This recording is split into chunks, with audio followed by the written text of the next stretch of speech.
যুধিষ্ঠির বললেন, হে কৃষ্ণ, মহাফলদাতা বিজয়া একাদশীর কথা শুনলাম। এখন ফাল্গুন মাসের শুক্লপক্ষের একাদশী যে নামে বিখ্যাত তা বর্ণনা করুন।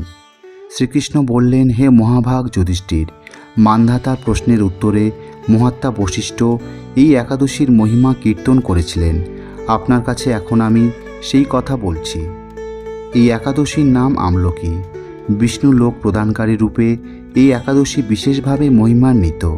একাদশীর দিন আমলকি বৃক্ষের তলে রাত্রি জাগরণ করলে সহস্র গাবিদানের ফল লাভ হয়। হে পাণ্ডু নন্দন, পূর্বে ব্রহ্মা রাত্রিতে দৈনন্দিন প্রলয় উপস্থিত হলে স্থাবর জঙ্গম সহ দেবতা, অসুর ও রাক্ষস সব কিছুর বিনাশ হয়। তখন ভগবান সেই কারণ সমুদ্রে অবস্থান করেন। তার মুখপদ্ম থেকে চন্দ্রবর্ণের এক বিন্দু জল ভূমিতে পড়ে। সেই জলবিন্দু থেকে একটি বিশাল আমলকি বৃক্ষ উৎপন্ন হয়। এই বৃক্ষে স্মরণমাত্র গোদানের ফল, দর্শনে তাহার দ্বিগুণ এবং এর ফলাভক্ষণে 3 গুণ ফল লাভ হয়। এই বৃক্ষে ব্রহ্মা, বিষ্ণু আর মহেশ্বর সর্বদা অবস্থান করেন। এর প্রতিটি শাখা প্রশাখা ও পাতায় ঋষি, দেবতা ও প্রজাপতিগণ বাস করেন। এই বৃক্ষকে সমস্ত বৃক্ষের আদি বলা হয় এবং তা পরম বৈষ্ণবরূপে বিখ্যাত। অতএব এই শ্রেষ্ঠ ব্রত সকলেরই পালনীয়। এখন এই ব্রতের একটি অদ্ভুত ইতিহাস আপনার কাছে বর্ণনা করছি। প্রাচীনকালে বৈদিশ নামে এক প্রসিদ্ধ নগর ছিল। এই নগরে চৈত্র রথ নামে এক রাজা রাজত্ব করতেন। চন্দ্রবংশীয় পাশবিন্দুক রাজার পুত্ররূপে তিনি জন্মগ্রহণ করেন। তিনি অত্যন্ত শক্তিমান ও ঐশ্বর্যশালী ছিলেন। শাস্ত্র জ্ঞানেও তিনি ছিলেন সুনিপুণ।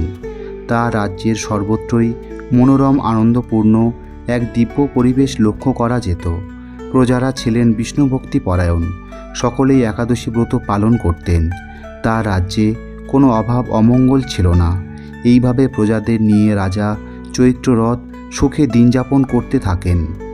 একসময় ফাল্গুনী শুক্লপক্ষের দ্বাদশী যুক্তা আমলকি একাদশী তিথি সমাগত হওয়ায় রাজ্যে সকলেই এই ব্রত পালনের সংকল্প করলেন।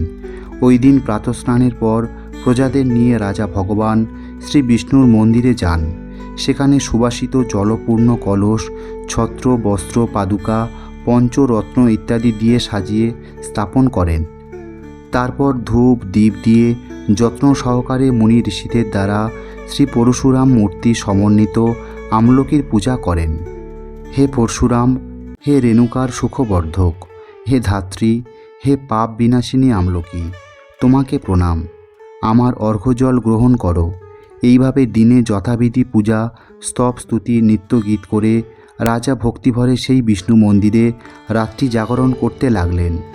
এমন সময় দৈবযোগে একটি ব্যাধ সেখানে উপস্থিত হয়।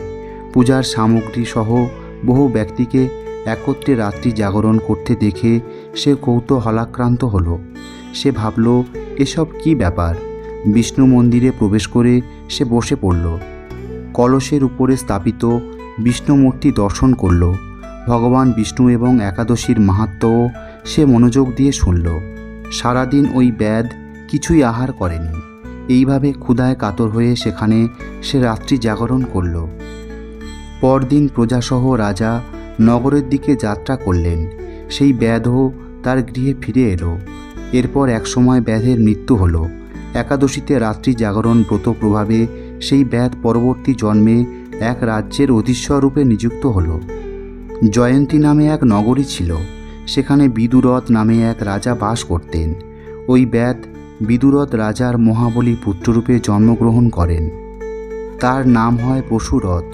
1,00,000 গ্রামের আধিপত্য তিনি লাভ করলেন।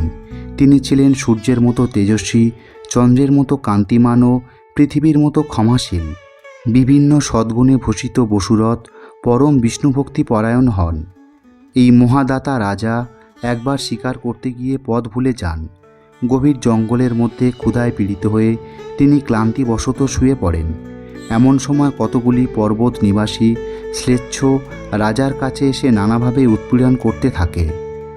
রাজাকে তাদের শত্রু মনে করে তারা তাকে হত্যা করতে চেষ্টা করে। পূর্বে এই রাজা আমাদের পিতামাতা, পুত্র, পৌত্র সবাইকে মেরে ফেলেছে, আমাদের গৃহছাড়া করেছে।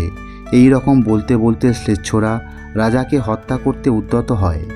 তারা বিভিন্ন অস্ত্রশস্ত্রে তাঁকে আঘাত করতে থাকে, কিন্তু আশ্চর্যের বিষয় তাদের সকল প্রচেষ্টা ব্যর্থ হয়। রাজার কোনো ক্ষতি তারা সাধন করতে পারেনি। তখন রাজার শরীর থেকে নানা অলঙ্কারে বিভূষিতা এক পরমা সুন্দরী স্ত্রী মূর্তি আবির্ভূতা হন। মহাশক্তিধারিণী ওই নারী অল্প সময়ের মধ্যেই সকল পাপী শ্লেচ্ছকে নিধন করল। রাজার নিদ্রাভঙ্গ হল। এই ভয়ানক হত্যাকাণ্ড দেখে রাজা অত্যন্ত বিস্মিত হলেন। তিনি বলতে লাগলেন, আহা, আমার শত্রুদের হত্যা করে কে আমার প্রাণ রক্ষা করল? এমন কৃপালু কে আছে? আমি তার প্রতি আমার কৃতজ্ঞতা প্রকাশ করছি। এমন সময় দৈববাণী হল, ভগবান কেশব ব্যতীত শরণাগতকে রক্ষা করবার আর কে আছে? তিনি শরণাগত পালক। দৈববাণী শুনে তিনি ভক্তিযুক্ত চিত্তে গৃহে ফিরে এলেন। তারপর প্রজাসহ মহাশোকে ইন্দ্রের মতো নিষ্কণ্টক রাজ্য ভোগ করতে লাগলেন। বশিষ্ঠ বললেন, হে রাজন, যে মানুষ এই পরম উত্তম আমলকি একাদশী ব্রত পালন করেন তিনি নিঃসন্দেহে বিষ্ণুলোক প্রাপ্ত হন। তো বন্ধুরা, এই ছিল আমলকি একাদশী ব্রতের মাহাত্ম্য। ভিডিওটা এখানেই শেষ করছি। বন্ধুরা, আশা করি ভিডিওটি দেখে আপনি সমৃদ্ধ হয়েছেন। আজকের ভিডিওটা কেমন লাগলো কমেন্ট করে অবশ্যই জানাবেন। ভিডিওটা ভালো লাগলে আমাদের এই চ্যানেলকে লাইক, কমেন্ট, শেয়ার এবং সাবস্ক্রাইব করুন। দেখা হবে পরের ভিডিওতে। ততদিন ভালো থাকবেন, সুস্থ থাকবেন। আর আমি ছিলাম পল্লব আপনাদের সাথে। আর শ্রীকৃষ্ণের আশীর্বাদে আপনার জীবন সুন্দর ও সার্থক হয়ে উঠুক। রাধে রাধে। জয় শ্রীকৃষ্ণ।